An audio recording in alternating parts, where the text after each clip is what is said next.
তো দুপুর বন্ধুরা, আজকে দুপুরের রান্না কি কি হচ্ছে তোমাদের সঙ্গে শেয়ার করব। তোমরা দেখো ভিডিওটা, পুরো দেখো, ভিডিওটা না দেখলে বুঝতে পারবে না।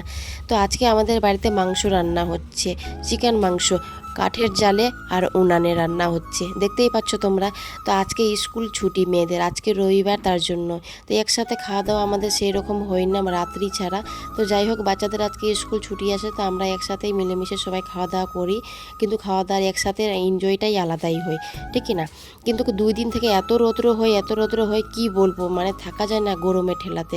আর এর আগে দেখলাম মানে এত প্রচণ্ড ঝড় বৃষ্টি হতেই থাকলো। আমার রান্নাঘরে যে বসবো একটু রান্না বান্না করবো, সেই রকম একটা জায়গা ছিল না। মানে কি জল কাদায় মানে ভরে ছিল, কি বলবো। তো যাই হোক বন্ধুরা, মনে ভাবছো কি আমরা ভিডিও বানাই তো অনেক টাকা ইনকাম করি, কিন্তু না।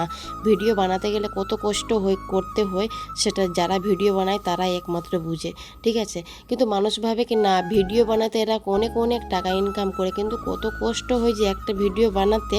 যারা ভিডিও বানায় একমাত্র ওরাই জানে, ঠিক আছে।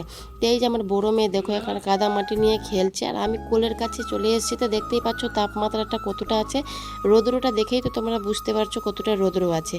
তা আমি চলে যাচ্ছি এখন ঘরের দিকে, ওখানে যে রান্না করে আমি যে তরকারিটা রান্না করেছি মাংসটা, ওই মাংসটা আমি এখন এই বাটিটার মধ্যে তুলে নিব। তো যাই হোক, আমাদের দেখো জায়গাটা এখন শুকনো আছে, খুব ভালো লাগছে। একসাথে মিলেমিশে খাওয়া দাওয়া করতে আমরা বসে গেছি বাচ্চাদেরকে নিয়ে, একসাথে খাওয়া দাওয়ার আনন্দ